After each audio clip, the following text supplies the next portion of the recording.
1s 2s 3s 4s 5s 6s 7s 8s 2p 3p 4p 5p 6p 7p 3d 4d 5d 6d 4f 5f। Is it clear? समझा आपको? यहाँ तक अगर आपको समझा है तो बहुत ही अच्छा है। उसके बाद मैं क्या करूँगा, उनको एक लेवल में बांट दूंगा। तो जैसे ये 1s हो गया, इनकी एक लेवल हो गई है, देख लीजिए एक लेवल हो गई। फिर 2s और 2p की एक लेवल हो गई। फिर 3s 3p 3d की एक लेवल हो गई। फिर यहाँ पे 4s 4p 4d 4f की एक लेवल हो गई। फिर 5s 5p 5d 5f की एक लेवल हो गई। 6s 6p 6d की एक लेवल हो गई। 7s 7p की एक लेवल हो गई और बाद में ओ लेवल अलग। मैं इसको बोलता हूँ n इज इक्वल टू 1 क्योंकि यहाँ पे 1 दिख रहा है आपको, first orbit of an atom. फिर ये है n is equal to 2, there is the second orbit of an atom. n is equal to 3, there is the third orbit of an atom. n is equal to 4, n is equal to 5, n is equal to 6 और n is equal to 7। अभी ये test खोजा जाना बाकी है, इसलिए क्योंकि आपको अभी तक 7 ही ऑर्बिट के बारे में पता है एटम के, इसीलिए मैं 7 ही ऑर्बिट तक ड्रॉ किया। अब देखिए बेटा, अब इनको हम कंसीडर कैसे करते हैं।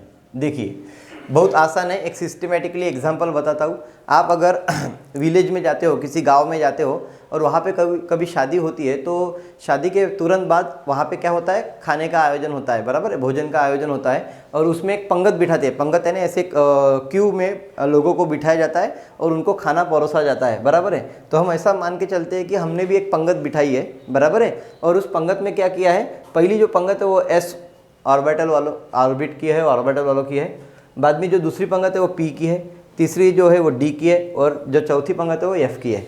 मान लीजिए ये पूरे मेल है, ठीक है, यानी पुरुष है। अब वो पुरुष के साथ मान लीजिए उनकी बीबियाँ बैठी है। अब सभी जितने भी पुरुष आएंगे उनकी शादी हो गई है, ये ज़रूरी है क्या? नहीं, इसमें से कुछ कुंवारे रहेंगे, जैसे 8s और 1s, ये दोनों की शादी नहीं हुई है, ठीक है, बाकी सबकी शादी हुई है, तो उनकी बीबियाँ उनके साथ में रहेंगी। तो 2s के साथ 2p, 3s के साथ 3p, 4s के साथ 4p, 5s के साथ 5p, 6s के साथ 6p और 7s के साथ 7p, ऐसा मान के चलिए। उसके बाद उनके अगर मियाँ बीबी है तो उनके बच्चे भी रहेंगे, बराबर है। तो मान लीजिए ये बच्चों वाली पंगत थी, तो 3s के साथ 3p के साथ 3d, 4s 4p के साथ 4d, 5s 5p 5d के साथ 5d, तो 6s 6p के साथ 6d। ये यानी पुरुष, ये स्त्री, इन दोनों की शादी हो गई, मियाँ बीबी और इनके बच्चे, ठीक है। अब उनके बाद उनके माता पिता भी रह सकते हैं शादी में, बराबर है। तो सभी के माता पिता आएंगे, ये जरूरी नहीं है।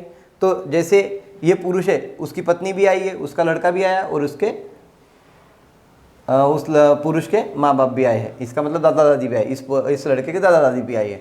तो इस तरीके से हमने क्या कर दिया, एक पंगत बिठाई है, बराबर है। अब हम क्या करेंगे, पंगत में लड्डू बांटेंगे।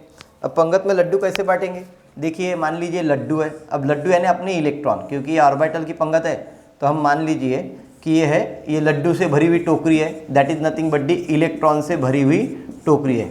अब देखिए इस टोकरी में कितने लड्डू है।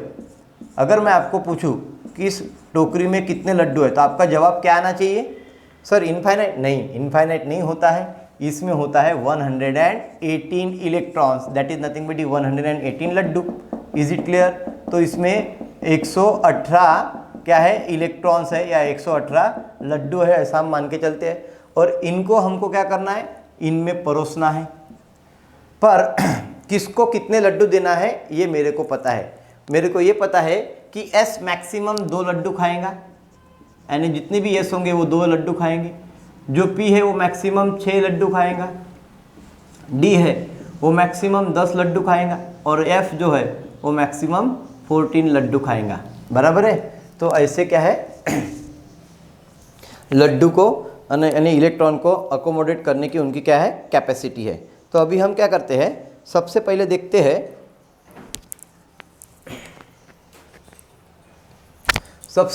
हैं कि इनका डिस्ट्रीब्यूशन कैसे करेंगे।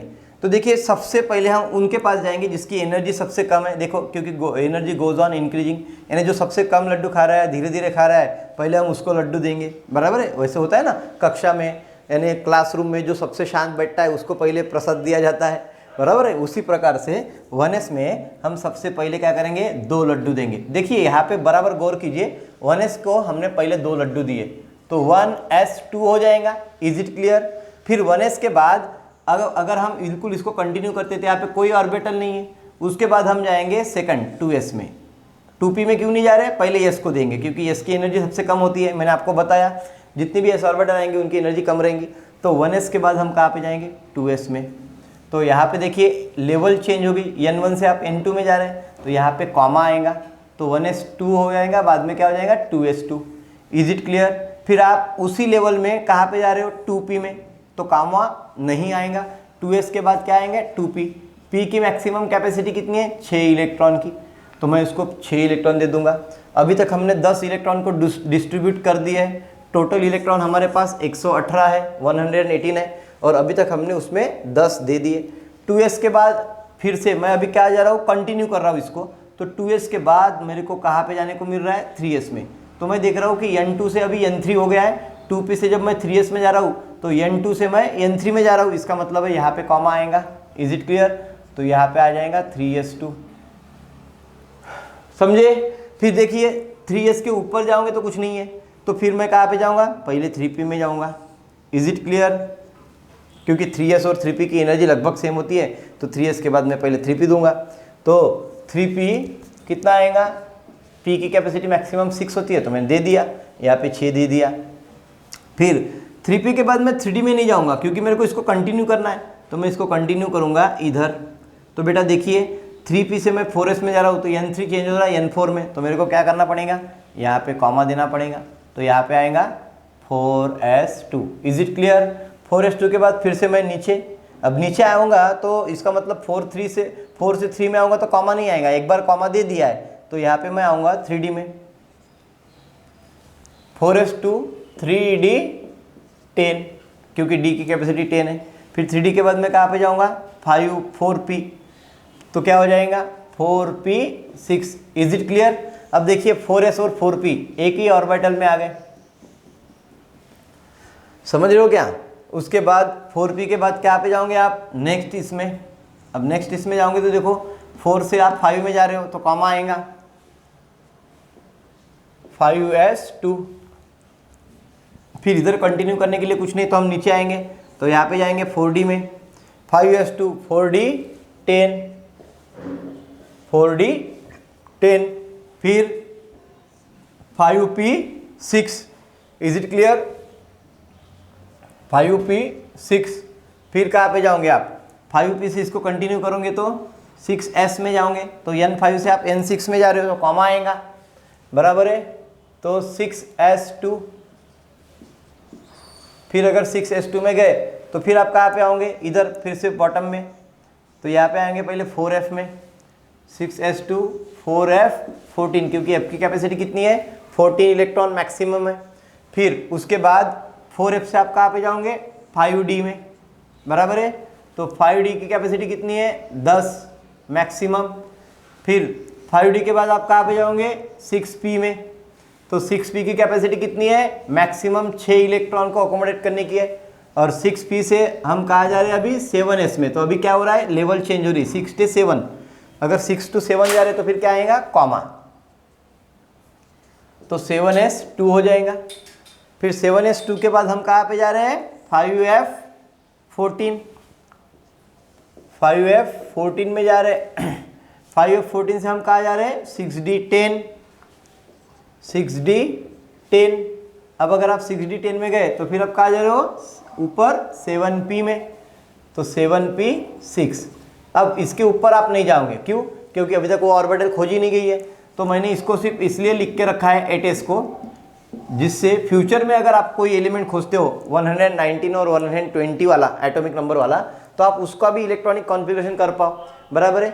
दूसरी बात, हमने इसको इसलिए लिखा क्योंकि अभी हमारे पास एक इवन नंबर फार्मूला मिल गया, जैसे 8 फिर 6 फिर 4 फिर 2, तो इस तरीके से 8s को मैंने यूज़ करके क्या किया है, एक SPDF फॉर्म में एक मैंने सीक्वेंस मिला लिया है।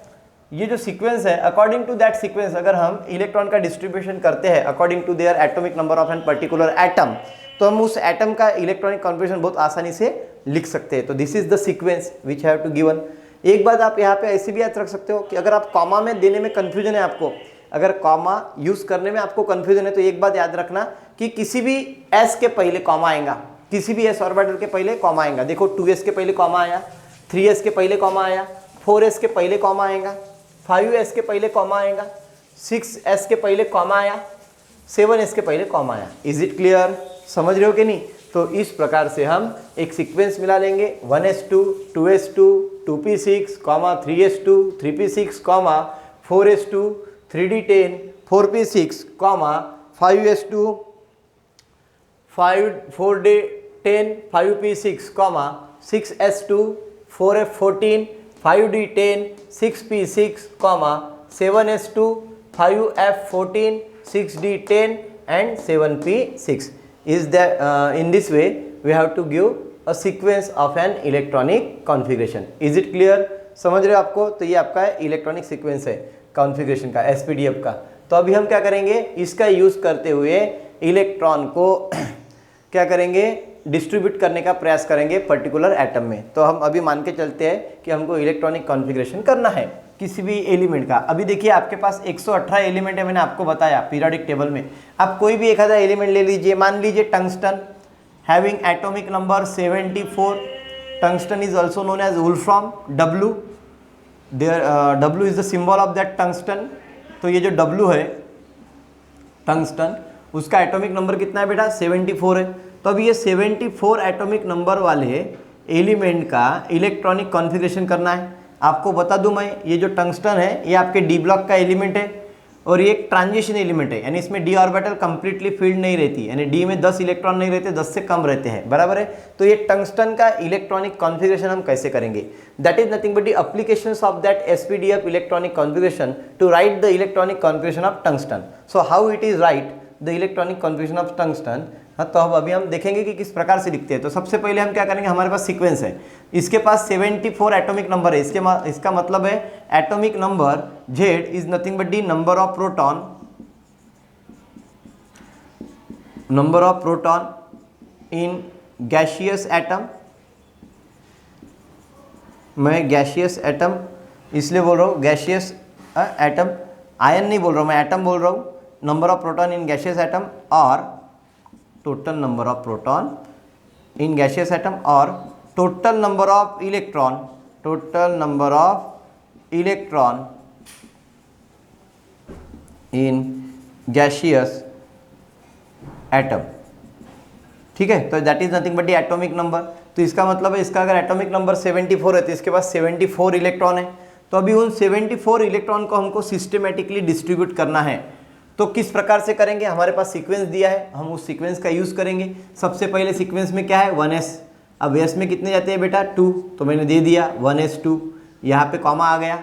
अब 74 में से 2 गए तो कितने बचे, 72। फिर 1s के बाद क्या आओगे आप, 2s पे आओगे, तो 2s में कितने दोगे, 2, तो 2s 2 हो जाएगा। फिर अभी 70 बचे, 70 बचे। फिर 2s के बाद कहाँ पे जाओगे आप, 2p में, 2p में कितने दोगे, 6। Is it clear? फिर 3s में आओगे आप, 3s में 2 दोगे, फिर 3p में 6 दोगे। अभी तक कितने हो गए, 2 + 2 4 और 6 10, 10 और 2 12, 12 और 6 18 हो गए। फिर अपने पास 74 है, यानी नो डाउट आप आराम से दे सकते हो। फिर 3p के बाद क्या आ जाएगा, 4s, उसमें 2, 3d 10 और 4p 6, अभी तक कितने हो गए, यहाँ पे 10 10 20 30 और 6 36, 36 हो गए। अभी भी बहुत बाकी है इलेक्ट्रॉन, तो हम उसको कंटिन्यू करेंगे। 4p के बाद क्या आएगा, 5s, 5s के बाद क्या आएगा, 4d, 4d के बाद क्या आएगा, 5p। अब कितने हो गए, यहाँ पे हो गए थे आपके 36, 38, 48, 54 हो गए। अभी भी 20 इलेक्ट्रॉन को डिस्ट्रीब्यूट करना बाकी रह गया, तो फिर से कॉमा आएगा। फिर क्या पे जाओगे, 6s2 दे दिया, ठीक है। फिर 4f, अब टोटल मार्क लीजिए पहले कितने हो गए, यहाँ पे आपका 54 हो गया था, 56। इसका मतलब है बहुत टाइम है अभी। 56 + 14 कितने हो गए बेटा, 56 + 14 होते 70। तो यहाँ पे आप क्या दे दिए, 17 दे दिए। 4f14, और 4f14 के बाद आप क्या लिखोगे, 5d। पर अभी मैंने देखा कि यहाँ तक 70 इलेक्ट्रॉन डिस्ट्रीब्यूट हो चुके थे। Out of 74 there are 70 electron totally distributed at this stage. तो आपके पास अभी 4 ही इलेक्ट्रॉन बचे हैं, और D की मैक्सिमम कैपेसिटी है 10, पर अभी मेरे पास बचे हैं 4, इसलिए मैं यहाँ पे 4 लिखूंगा और क्या कर दूंगा, फुल स्टॉप दे दूंगा। क्यों? क्योंकि अभी मेरे को डिस्ट्रीब्यूट करने के लिए इलेक्ट्रॉन नहीं बाकी है ना। अगर यहाँ पे इलेक्ट्रॉन रहते तो मैं और डिस्ट्रीब्यूट कर देता था, पर एटॉमिक नंबर 74 है और मेरा यहाँ पे आके डी के पास सिर्फ 4 ही इलेक्ट्रॉन बच रहे, तो जितने बच रहे मैंने उतने डी को दे दिया, क्योंकि डी की कैपेसिटी मैक्सिमम 10 की थी। पर मैंने आपको बताया था कि 10 से कम भी रहेगा तो भी चलेगा, क्योंकि कम रहते तो चलते हैं पर ज़्यादा रहते इलेक्ट्रॉन तो वो चलता नहीं है। तो 5d4, तो the outer electronic configuration of tungsten is nothing but D, 6s2 4f14 5d4। Is it clear? अभी आप देखिए यहाँ तक अगर आप इलेक्ट्रॉनिक कॉन्फिगरेशन देखोगे तो 10, 10, 20, 30, 36, 38, 48, 54 यानी 54 है। और आपको पता है बेटा 54 ये जो एटॉमिक नंबर है ये आपके झिनॉन का है। Is it clear? तो हम इसको शॉर्टकट में कैसे लिख सकते हैं? W having atomic number 74 has the electronic configuration xenon, atomic number 54, 6s2 4f14 5d4। Is it clear? तो आप ऐसे भी लिख सकते हो या फिर आप इंक्रीजिंग ऑर्डर में भी लिख सकते हो, क्योंकि इनर ऑर्बिटल को पहले लिखो फिर उसके बाहर के ऑर्बिटल को लिखो। तो आप इसको ऐसे भी लिख सकते थे 4f14 5d4 6s2। Is it clear? तो ये सीक्वेंस आप उल्टा सीधा कैसे भी लिख सकते हो यहाँ पे, पर आप शॉर्टकट में इसको लिखोगे तो टंगस्टन को कुछ इस प्रकार से लिखोगे, क्योंकि यहाँ तक आपका क्या था बेटा? Noble gas element. Is it clear? तो अभी फिर से देखो, मैं आपको अभी बताता हूँ। पहली जो ऑर्बिट थी उसमें सिर्फ 2 इलेक्ट्रॉन थे, दिख रहा है कि आपको? पहली में 2, दूसरी में देखो कितने? टोटल 8, तीसरी में कितने? 8, चौथी में कितने हैं? देखो 2 + 10 12, 12 + 6 18, पाँचवीं में देखो, पाँचवीं में भी 18। Is it clear? छठवीं इसमें देखो, छठवें इसमें कितना है? 2 + 14 16, 16 + 4 20। तो टंगस्टन के 6th ऑर्बिट में 20 इलेक्ट्रॉन्स है, जिसको हमने इस प्रकार से डिस्ट्रीब्यूट किया है। Is it clear? तो this is the electronic configuration in the form of s, p, d and f। और एक एग्जांपल लेते हैं जिसको आपको पूरी तरीके से समझ में आ जाए, जैसे कि पोटेशियम हैविंग एटॉमिक नंबर 19। अब इसका इलेक्ट्रॉनिक कॉन्फिगरेशन कैसे करोगे? आपके पास सीक्वेंस है, 1s के पास 2 दे दोगे आप, क्योंकि सीक्वेंस में सबसे पहले 1s आता है, तो 1s2। फिर अभी कितने बचे? 17 इलेक्ट्रॉन बचे। फिर मैं जा रहा हूँ 2s के पास, 2s को भी 2 दे दिया। अब कितने बचे? 15 बचे। 2 + 2 4 निकल गए ना, तो अभी 15 बचे। 2s के बाद आएगा 2p, इसमें मैंने 6 दे दिया। अब 15 में से 6 गए, 9 बचे, बराबर है। तो फिर क्या आएगा? 3s, इसको मैंने 2 दे दिया, अभी 7 इलेक्ट्रॉन बचे।